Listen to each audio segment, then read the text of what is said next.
Hi friends, myself Dr. Neeraj Kumar Yadav, working as orbital and facial plastic surgeon in Lucknow. आज हम बात करते हैं how to approach a case of thyroid eye disease और thyroid associated orbitopathy. तो इसमें हमें जब कोई एक पेशेंट आपके पास थायराइड का आता है और वो एसोसिएटेड आकुलर फीचर्स लेकर के आता है कि साहब हमें 5 साल से थायराइड की बीमारी है और उसके बाद अब आँख में ये तरह की आँखें बाहर आ रही हैं, पलकें ऊपर खिंच गई हैं, पानी आ रहा है या जलन हो रही है या देखने की परेशानी है। तो इस तरह की कोई भी समस्या आँख की वो लेकर के अगर मरीज आ रहा है तो उसमें हम उस पेशेंट को किस तरीके से उसका अप्रोच करेंगे कि उसका प्रॉपर डायग्नोसिस हो सके और उसका एडिक्वेट अमाउंट में उसका ट्रीटमेंट किया जा सके। तो इसके लिए फर्स्ट ऑफ ऑल हम पेशेंट की हिस्ट्री लेंगे और उस हिस्ट्री में उसकी डिजीज हिस्ट्री क्या है कि थायराइड डिजीज की क्या हिस्ट्री है और थायराइड आई डिजीज की क्या हिस्ट्री है और associated any other systemic illness उसकी क्या है, इसकी प्रॉपर हिस्ट्री लेंगे। तो हिस्ट्री में उससे हम लीडिंग क्वेश्चंस पूछेंगे, वो सिम्टम्स पेशेंट अपना बताएगा।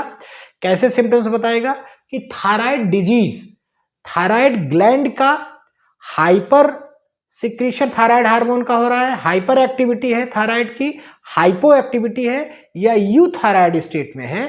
तीनों स्टेट्स में पेशेंट को क्या क्या सिम्टम मिलते हैं। सपोज करिए कि पेशेंट कह रहा है कि हमें भूख कम लगती है, लॉस ऑफ एपेटाइट है, पैल्पिटेशन है, स्वेटिंग है, हीट इंटॉलरेंस है, ट्रेमर्स है, हार्ट बीट बढ़ी हुई आ रही है, ब्लड प्रेशर भी ऑफ एंड ऑन इंटरमिटेंटली बढ़ा हुआ आ रहा है।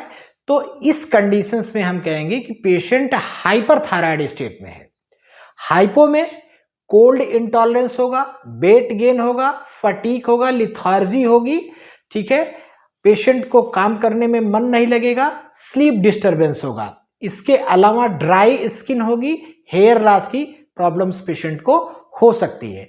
तो इस तरीके से हम ये इवेल्युएट कर लेंगे हिस्ट्री के बेसिस में कि पेशेंट वो इस समय हाइपर स्टेट में है या हाइपो स्टेट में है। Most commonly thyroid eye disease का पेशेंट हाइपर थायराइड स्टेट में होता है 90% ऑफ केसेस में। 10%, 8 to 10% ऑफ केसेस में हाइपो या यूथायराइड स्टेट में होता है।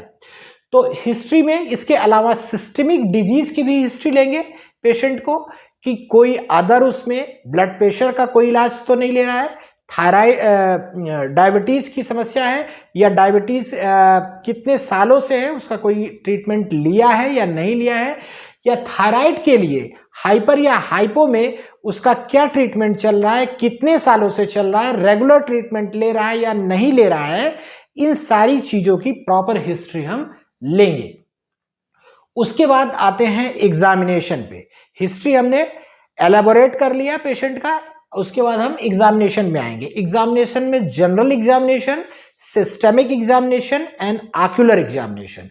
जनरल एग्जामिनेशन में हम क्या देख सकते हैं, वो सिंपल है कि temperature, blood pressure, pulse, respiratory rate, tremors hands में, ये सारा चीजें हम जनरल एग्जामिनेशन में एग्जामिन करेंगे। सिस्टमिक एग्जामिनेशन में उसका कार्डियक एवेल्युएशन करना बहुत जरूरी है, रेस्पिरेटरी, इसके अलावा जीआई का एसोसिएटेड अब्डोमेन को देखना है कि सॉफ्ट है, नॉन टेंडर है, पेशेंट का मोशन कैसा है, ठीक है, डायरिया है या कॉन्स्टिपेशन है।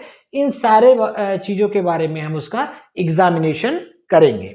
इसके बाद फिर आता है आक्यूलर एग्जामिनेशन, जो मोस्ट इंपॉर्टेंट है, वाइटल प्लेटफॉर्म है कि जिसके बेसिस पे हम ये डायग्नोसिस बनाएंगे कि thyroid eye disease patient, thyroid का पेशेंट थायराइड आई डिजीज की तरफ प्रोग्रेस हो रहा है, डिजीज का प्रोग्रेशन थायराइड आई डिजीज की तरफ हो रहा है, और thyroid eye disease active mild form में है, मॉडरेट फॉर्म में है या सीवियर फॉर्म में है, डिजीज एक्टिव स्टेट में है या इनएक्टिव स्टेट में है। इन सारी चीजों के बारे में हम एग्जामिनेशन में डिटेल्स में करेंगे तो अपने आप वो क्लासिफाई होता जाएगा। तो एग्जामिनेशन, आकुलर एग्जामिनेशन में जो सबसे इंपॉर्टेंट है कि विजुअल एक्यूटी पेशेंट का एग्जामिन करेंगे और फर्स्ट विजिट पे और सब्सिक्वेंट विजिट पे जब फॉलो अप में पेशेंट आएगा, एवरी टाइम हम विजुअल एक्यूटी उसकी चेक करेंगे कि विजन क्या है, बेसलाइन विजन क्या है, उसके बाद विजन डिजीज प्रोग्रेशन हो रहा है या डिजीज रिग्रेस कर रहा है, ट्रीटमेंट का क्या रिस्पॉन्स है, विजुअल एक्यूटी के बेसिस पे हम उसको एनालाइज करेंगे। थायराइड आई डिजीज के पेशेंट में विजन सब नॉर्मल होने के क्या काज हो सकते हैं? एंटीरियर सेगमेंट में because of exophthalmos, because of lid retraction, because of corneal xerosis, तो एक्सपोजर केराटाइटिस, और पोस्टीरियर सेगमेंट में आता है आपका कॉम्प्रेसिव ऑप्टिक न्यूरोपैथी या डिसथायराइड ऑप्टिक न्यूरोपैथी, कोन और डोन। तो compressive optic neuropathy, optic nerve में कॉम्प्रेसिव फीचर्स के बाद उसका विजन डिक्रीज कर जाएगा, और एंटीरियर सेगमेंट में वही कार्निया पर ब्रेकडाउन होगा, कॉर्नियल मेल्टिंग होगी केराटाइटिस की वजह से, तो उसमें भी विजन कम होगा। ये दो इंपॉर्टेंट काजेस होते हैं लो विजन के या diminishing of vision in thyroid eye disease. Ocular movement is very important. Ocular movement का एग्जामिनेशन करेंगे। ऑर्बिटल, इसके लिए बड़ा इंपॉर्टेंट चीज होता है रिस्ट्रिक्टिव ऑर्बिटोपैथी। ऑर्बिटल ऑक्यूलर मूवमेंट के लिए रिस्ट्रिक्टिव ऑर्बिटोपैथी एग्जामिनेशन करना है हमें ऑक्यूलर मूवमेंट का।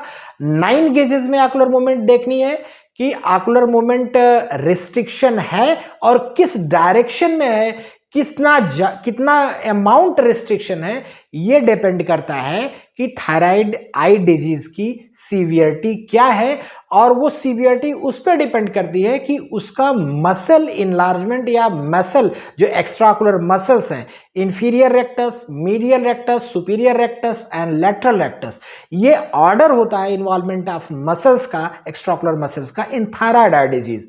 तो जनरली क्या होगा कि सबसे पहले इंफीरियर या मीडियल रेक्टस इन्वॉल्व करती है, तो रिस्ट्रिक्शन ऑफ ऑक्यूलर मूवमेंट्स जो है करेस्पॉन्डिंग गेज में मिलता है। इसके बाद आता है कि मसल की भी हाइपरट्रॉफी हो सकती है, और जो सॉफ्ट टिश्यू में फैट है, ऑर्बिटल फैट कंटेंट है, वो अगर प्रोलिफरेट कर जाता है तो उसकी वजह से भी रिस्ट्रिक्शन मिल सकता है। फिर इंपॉर्टेंट है हम उसका कार्निया के शर्मा टेस्ट देखेंगे, टीएफब्यूटी टेस्ट, शर्मा टेस्ट, कि उसमें टीयर प्रोडक्शंस कितना हो रहा है, बिकॉज थायराइड आई डिजीज में ड्राई आई डिजीज के साइंस मिलते हैं, टीयर प्रोडक्शन डिक्रीज कर जाता है, जिसकी वजह से क्या होता है कार्नियल जीरोसिस मिलेगी, ड्राई आई मिलेगी, पेशेंट को क्या होगा एक्सपोजर केराटाइटिस प्रिसिपिटेट कर जाएगा, और उसमें फिर सुपीरियर लिम्बिक केराटाइटिस भी बनने लगती है। तो ये शर्मर्स टीव्यूटी टेस्ट हो गया। उसके बाद आता है आईलिड पोजीशन। आईलिड साइन बहुत इंपॉर्टेंट है, upper eyelid sign, lower eyelid sign हमें एनालाइज करना है कि लिड रिट्रैक्शन है, लिड लैग है, ठीक है। ये सारे जितने भी फीचर्स होते हैं आईलिड साइन के, जिसको हमने प्रीवियस वीडियोस में बनाया हुआ है कि थायराइड के आईलिड साइंस क्या क्या हैं, डायलिम्पल साइन, वान ग्राफिस साइन, ग्रिफिस साइन, तो वो सारे साइंस आपको पता होने चाहिए आईलिड साइन क्या होते हैं। आईलिड साइन के बाद हम एंटीरियर सेगमेंट एग्जामिनेशन करेंगे। तो एंटीरियर सेगमेंट एग्जामिनेशन में कंजक्टाइवा, कंजक्टाइवल में गोल्ड जो है साइंस बहुत इंपॉर्टेंट है कि there is an injection over conjunctiva over the insertion of the horizontal recti। Horizontal recti, medial and lateral recti जहां पे इंसर्ट करती हैं, वहां पर इंजेक्शंस मिलेंगे, वहां पे रेडनेस मिलेगी, कंजेशन मिलेगा, कंजक्टाइवल साइन हो जाता है। कॉर्नियल साइन में हमें देखना है, कॉर्नियल जीरोसिस देखनी है, कंजक्टाइवल जीरोसिस के साथ कॉर्नियल जीरोसिस मिलेगी, ड्राई आई डिजीज मिलेगा, एवोपरेटिव डिसऑर्डर मिलेगी, और ये इसके अलावा जो इंपॉर्टेंट है सुपीरियर लिम्बिक केराटोपैथी, ये पिक्यूलियर होता है, कैरेक्टरिस्टिक फीचर होता है केराटाइटिस का इन थायराइड आई डिजीज। तो ये आपको मिलेगा एंटीरियर सेगमेंट में। प्यूपिलरी साइंस मिलेंगे, इंपॉर्टेंट है कोवेन साइन, और जो प्यूपिलरी साइंस हैं वो भी हम पिछले वीडियो में बता चुके हैं। प्यूपिलरी साइंस हमें देखने हैं, कन्वर्जेंस देखना है आई का कैसा है, तो ये सारा हमें एंटीरियर सेगमेंट में मिलेगा। फंडस एग्जामिनेशन में इंपॉर्टेंट है कि फंडस एग्जामिनेशन में हमें डिस्क देखनी है, डिस्क क्या है, थिनिंग है, डिस्क में कपिंग है या नहीं है, RNFL देखना है, और फंडस एग्जामिनेशन के लिए हमें फंडस का डायरेक्ट इनडायरेक्ट ऑप्थेल्मोस्कोपी करेंगे, OCT RNFL करेंगे, ठीक है। इसके अलावा विजुअल फील्ड हम असेसमेंट करेंगे by Humphrey's visual field analyser 30-2, तो विजुअल फील्ड टेस्टिंग भी करते हैं। इसके अलावा नेक्स्ट इंपॉर्टेंट चीज है कि इंट्रा आक्यूलर प्रेशर असेसमेंट बहुत जरूरी होता है थायराइड आई डिजीज में। इंट्रा आक्यूलर प्रेशर मेजर करेंगे, IOP बढ़ा हुआ है तो OCT RNFL कराना है, हमें विजुअल फील्ड करानी है, IOP मेजर करना है by Goldmann applanation tonometry, and depending upon the IOP value हमें एंटी ग्लाइकोमा मेडिकेशंस को भी स्टार्ट करना है to prevent the progression of optic disc damage, ठीक है। उसके अलावा ऑर्बिटल मार्जिन्स को हम पल्पेट करेंगे कि ऑर्बिटल मार्जिन हम फिंगर इंसिनुएट कर पा रहे हैं या नहीं।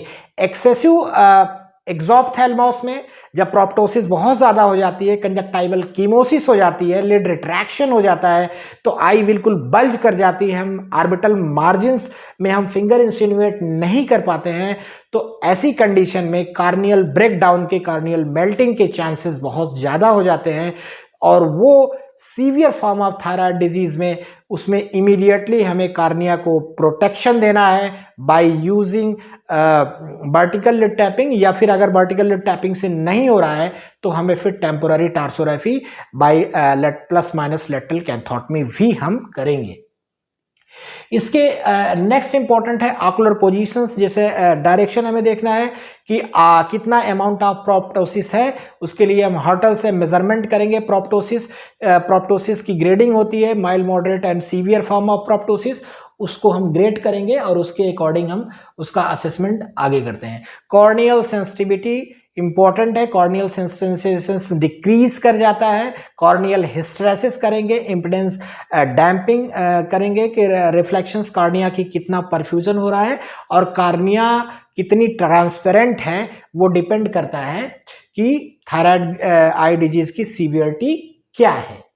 इसके साथ ही साथ देखेंगे कि पेशेंट की कंप्लेन होती है इसमें डिप्लोपिया की, diminution of vision, irritation, photophobia, foreign body sensation के साथ साथ में sometimes patient complains of double vision, and double vision is because the one of the most important causes of restrictive orbitopathy, asymmetrical thyroid muscle enlargement that can lead to the double vision और diplopia. तो diplopia अगर patient को complain है तो उसके हम diplopia charting कराएंगे, हेस charting कराएंगे, और साथ ही साथ इसका क्लिनिकल एग्जामिनेशन के साथ साथ कुछ important blood investigations and radiological investigations भी ऐसे पेशेंट्स में कराएंगे। ब्लड इन्वेस्टिगेशंस में जो इंपॉर्टेंट है, blood sugar assessment, routine blood investigation में blood sugar, CBC, LFT, KFT, serum lipid profile सबके इंपॉर्टेंस होते हैं, सीरम विटामिन D, ठीक है, एल्बुमिन ग्लोबुलिन रेशियो, और साथ ही साथ antioxidant level in blood like serum peroxidase, serum superoxide dismutase, serum catalase, ठीक है। इसके अलावा जो थायराइड प्रोफाइल होती है 3T3, T4, TSH, NT-TPO thyroid, NT-TPO thyroid hormone, anti immunoglobulins, तो ये सारे ब्लड टेस्ट कराएंगे, और ये बेस लाइन में और सब्सिक्वेंट विजिट्स पे भी कराएंगे to assess the response of treatment and their blood level, the blood parameters, whether they are brings to the normal state or still raised, तो ट्रीटमेंट के बेसिस पे हम उसको असेस करेंगे। रेडियोलॉजिकल इन्वेस्टिगेशन में CT कराएंगे, प्राइमरी इन्वेस्टिगेशंस MR भी कराएंगे। तो CT में जो फर्स्ट इन्वेस्टिगेशंस है बेस लाइन इन्वेस्टिगेशंस है, बट जो कैरेक्टरिस्टिक फीचर हमें देखना है, मसल का एनलार्जमेंट देखना है, और फैट की प्रोलिफरेशंस देखनी है, एपाइकल क्राउडिंग देखनी है पेशेंट में कि अपेक्स पे, ऑर्बिटल अपेक्स पे कितनी डेंसिटी बढ़ जा रही है। Apical crowding is associated with diminishing of vision in thyroid eye disease patient, तो उसके लिए MR बेस्ट होता है। MR में T1 weighted image, T2 weighted image, fat suppression images कराते हैं, और diffusion weighted images along with apparent diffusion coefficient values of extraocular muscles in the recti तो उसके हिसाब से हम ये देखते हैं कि उसका मसल का बल कितना है, फैट का बल कितना है, डिजीज का एक्टिविटी स्टेटस क्या है, उसके बेसिस पे हम उसका ट्रीटमेंट प्लान करते हैं। There are different types of classifications that graded the classes of the different stages of the different stage of the thyroid eye disease, like thyroid का माइल्ड फॉर्म है, मॉडरेट फॉर्म है, severe form है, thyroid active state में है, inactive state में है, उसके according हम ट्रीटमेंट इंटरवेंशंस करेंगे। किसी किसी में हमें ऑब्जर्व करना होता है और किसी किसी में अर्जेंट सर्जिकल इंटरवेंशन की जरूरत पड़ती है, like if there is an risk of compressive optic neuropathy or corneal melting or corneal breakdown that can lead to the immediate vision loss of the corresponding eye। इस cases में हमें immediate surgical intervention करने की जरूरत होती है, orbital decompression करने की जरूरत होती है। तो बहुत इंपॉर्टेंट होता है कि हमें सर्टेन डिफरेंशियल डायग्नोसिस को कंसीडर करना पड़ता है। अगर थायराइड डिजीज की हिस्ट्री है पेशेंट की और उसके साथ में प्रोप्टोसिस हो रही है, एक्सोप्थेल्मोस है, तो उस कंडीशंस में हमें थायराइड आई डिजीज को फर्स्ट डिफरेंशियल्स में रखना है। उसके अलावा सब्सिक्वेंट डिफरेंशियल्स के रूप में हमें idiopathic orbital inflammatory syndrome, orbital myositis, granulomatous polyangiitis, IgG4 disease, sarcoidosis, carotico cavernous fistula, chronic progressive external ophthalmoplegia, orbital cellulitis also consider one of the differential diagnosis in case of thyroid eye disease। if it is an active form में orbital pen होगी, इसमें भी orbital cellulitis की cases में भी orbital pen. तो इस तरीके से हमें ये देखना होगा कि based on history and examination and certain blood investigations as well as radiological investigation, इसके बेसिस पे हम डिजीज को क्लासिफाई करेंगे। बहुत सारे क्लासिफिकेशंस होते हैं, जैसे EUGOGO classifications, European groups of Graves orbitopathy, mild TAO, moderate and severe TAO, इसमें ग्रेड्स किया है इन्होंने। Generally this type of classifications use by the medicine personals. इसके अलावा वीजा क्लासिफिकेशन है डोलमैन एंड रूटमैन के द्वारा, ठीक है। उसके अलावा वन डाइक्स रिलीफ क्लासिफिकेशन है, ठीक है। क्लिनिकल एक्टिविटी स्कोरिंग है, मॉर्टियस के द्वारा दी गई है।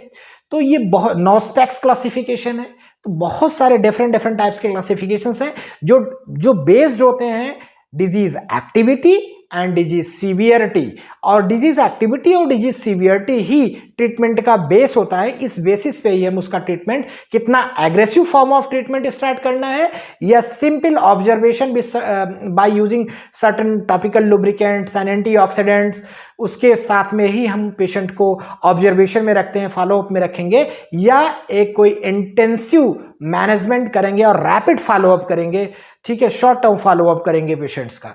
तो ये सारा इन ब्रीफ है कि हमें history, examination, blood investigations, radiological investigations के बेसिस पे हम क्लासिफाई करेंगे डिजीज को कि डिजीज माइल्ड फॉर्म में है, मॉडरेट फॉर्म में है, सीवियर फॉर्म में है, और डिजीज एक्टिव है या इनएक्टिव है। उसके बेसिस पे हम उसका ट्रीटमेंट स्टार्ट करेंगे। थायराइड आई डिजीज के पेशेंट को कभी भी हमें लाइटली नहीं लेना है, because over A night patient may land up into asymptomatic form to a severe form of prolapsed eye, and that ultimately result in the corneal melting and totally vision loss। So in this case patient को हमें बताना है कि अचानक से आंख लाल हो जाती है, अचानक से आंख में बहुत तेज दर्द होने लगता है, आंख की अचानक से रोशनी कम होने लगती है, या अचानक से आंख बाहर की तरफ निकलने लगती है। ऐसी परिस्थितियां, ऐसे लक्षण जैसे ही मरीज को आते हैं, तुरंत ही वो अपने नज़दीकी ऑक्लोप्लास्टिक सर्जन से या आई सर्जन से संपर्क करे, और साथ ही साथ वो एंडोक्राइनोलॉजिस्ट से भी संपर्क करे कि उसका थायराइड प्रोफाइल कैसा है, थायराइड की जो ट्रीटमेंट चल रही है, हाइपर या हाइपो ट्रीटमेंट की जो भी थायराइड की दवाइयाँ चल रही हैं, चाहे वो थायरॉक्सिन चल रही हो या हाइपर स्टेट में मेथिमाजोल या कार्बिमाजोल चल रहा है, तो उसको टाइटर करना बड़ा इंपॉर्टेंट हो जाता है, क्योंकि उसी से ही अल्टीमेटली थायराइड आई डिजीज की जो सिम्टम्स आते हैं वो थायराइड की आल्दो यूथायराइड पेशेंट्स में भी थायराइड आई डिजीज के सिम्टम्स मिलते हैं। 5 to 6% ऑफ केसेस में यूथायराइड पेशेंट्स में भी थायराइड आई डिजीज के सिम्टम्स मिलते हैं। तो इसलिए हमें पेशेंट को अवेयरनेस बहुत ज़रूरी है कि उसको danger symptoms of thyroid eye disease बताना है कि ये सिम्टम्स हैं। ऐसा होने पर आप इमीडिएटली ऑक्लोप्लास्टिक सर्जन से कंसल्ट करेंगे और अपनी साइट्स को, अपनी आई को बचाएंगे। उम्मीद करते हैं साथियों ये वीडियो आपको पसंद आया होगा। चैनल को सब्सक्राइब करिए और साथ ही साथ कमेंट बॉक्स में अपने बहुमूल्य सुझाव और कमेंट्स अवश्य दें। नमस्कार, जय हिंद।